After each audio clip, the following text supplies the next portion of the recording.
Welcome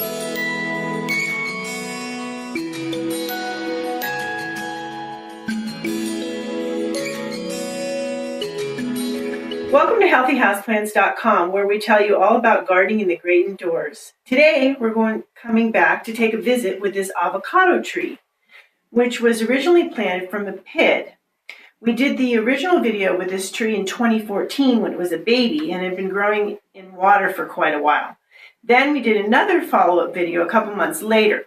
Several viewers have asked about this guy who I've named Sam, so here he is. This is Sam after about 5 years, because the original, he was in water growing as a pit for quite some time, which we talk about in the first video. So Sam is pretty happy here. He could be a little bit happier because he actually requires fertilizing right now. So I'm going to talk about the care of indoor avocado trees once you get them growing. He's been potted up several times into bigger containers, and the nice thing about growing them in the bigger containers like this is you can also grow some things at the base of the plant, which is actually a good idea so that you make sure that the soil doesn't stay soggy. So I've got a coleus there, and also some strawberries, which can be grown indoors as well. Now, in terms of having really good luck with growing avocado trees indoors, first things first. The first thing is the lighting. Bright light is really important. This room here does have some western exposure light, so it gets pretty bright. However, I also have an arrow garden, which you'll see over there, which radiates light as well, to give some extra light to Sam and the other surrounding plants. You can also use full spectrum light bulbs, which can be put in any type of fixture, and they can be, for instance, if you have can lights in the ceiling or a recessed lighting in the ceiling, a hanging light also works really well. Hanging light is actually ideal, especially if it's a fairly dim area, because it will get light to the top of the plant, which is the best place to get the light for the plants when you're growing them. And you would want probably about 5-6 inches from the top of the plant if possible. So, but the more light, the better for avocado trees grown indoors. They really need bright light. So the next thing we want to talk about is, and here is an avocado pit. So this is where Sam started, and this is what you can get out of an avocado and plant from there. Now, the next thing that's important is some sort of fertilizer. This is a fertilizer that we carry on HealthyHouseplants.com, and it says it's for houseplants, but it actually is very well balanced for other types of plants, including fruiting plants. You can also use a fruiting type of fertilizer as well. Now, this is a granulated fertilizer, and there is a way to use granulated fertilizers that is, I prefer.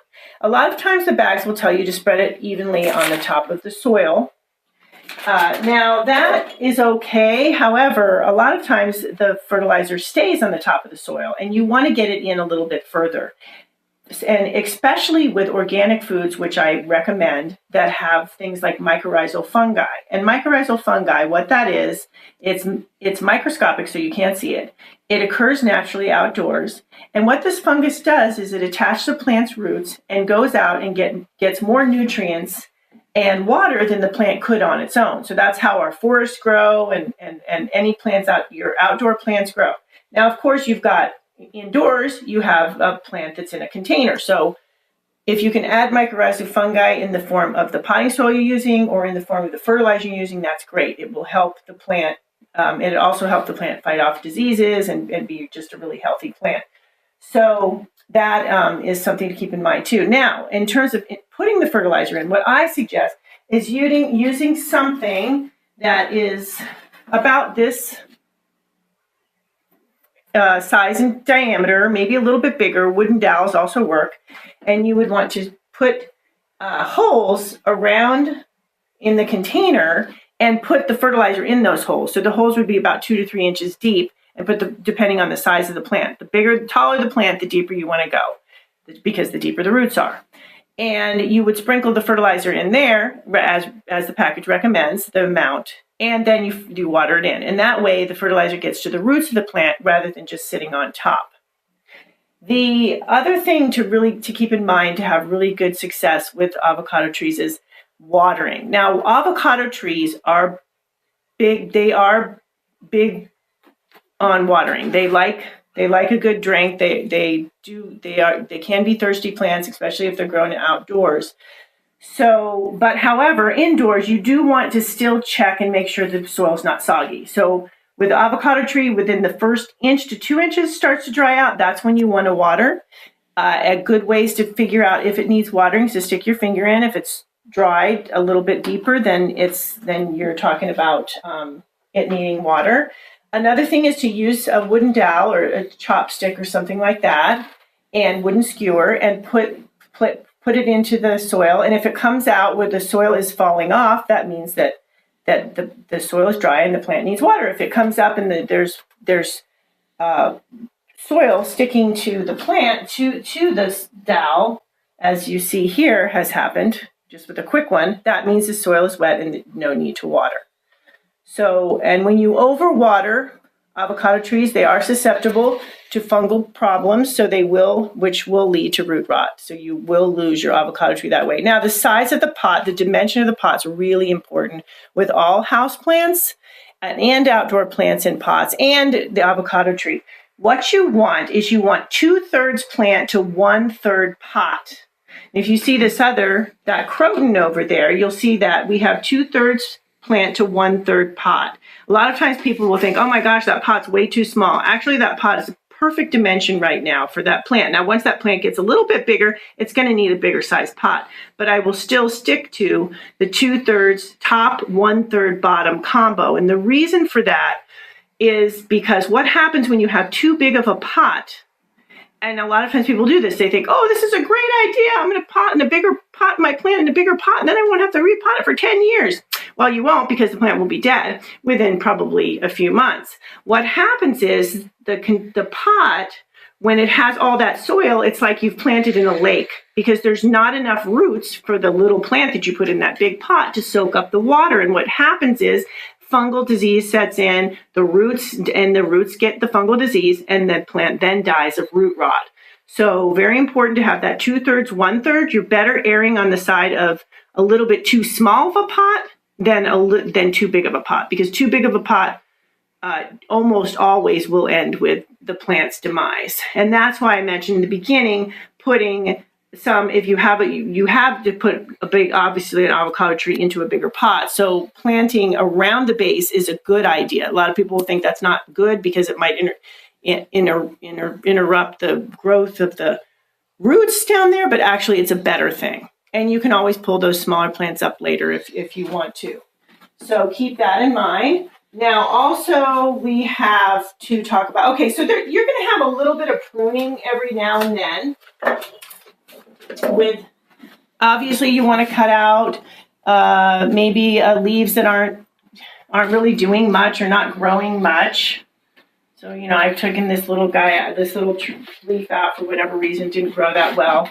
As I mentioned, this guy does need fertilizer, and he will be getting fertilized soon. So the leaves will green up more. You can also use spray fertilizer. So, and that's, so you're fertilizing the leaves. And when you do that, the plant actually takes up the nutrients a lot faster. So spraying on fertilizer, especially if a plant looks like it's really needing to be fed, is a much quicker way to get them to take up nutrients. So pruning, one thing about pruning to keep in mind, you would never want to prune off more than 1/3 of the growth of a plant, of a tree. No matter how big it is, say you've let it go and it's growing all over the place, don't prune off more than 1/3, or you can shock the tree. You interrupt the phloem and xylem of the tree, the whole works of the tree, and you can't even lose a tree do over pruning. So always prune once again, err on the side of less rather than more. And I would prune in the late winter, early spring, rather than right now. Fertilizing you can do right now, especially if it's an organic food. The one last thing I want to talk about is if you actually, and also repotting. Stepping back here, repotting. Okay, so here's some soil. You'll see this is moist soil. Now this soil I'm using for top dressing on this. So because now in the winter months is not a good time to repot. Most times of the year, early fall. So you can do early fall, you can do anywhere from early spring to early fall repotting. And after that, if you feel that the plant needs some more nutrients and maybe it's sunk a little bit in its pot, which you don't want, then you can simply top dress. So what you would do is take some moist organic soil and you put it around the top of the plant and you would pat it in a little bit. You can also, this is a good thing, you can put some fertilizer in this and do that. So top dressing when it's not time to repot, I would suggest. And the last thing is, if you actually get some flowers on an indoor garden, indoor grown avocado tree, which you may, then they would be little white flowers. What you will do is you need to cross pollinate, unless you have bees in your house, which most people don't. But who knows, you may. So you would take this and you put it into, say this is a little flower, put it in the little flower and then go to the next flower. And so basically you're mixing up pollen. You're mixing up any pollen that's in the flowers because you don't have the bees to be doing that. And there's going to be male and female flowers. So by doing a whole bunch of them, you get a really good mix that way. And that, I think, will do it for today. So thanks for stopping by. Have a great time gardening in the great indoors. Please leave comments about any other indoor gardening tutorials you'd like to see. And remember to like, comment, subscribe, and share this video.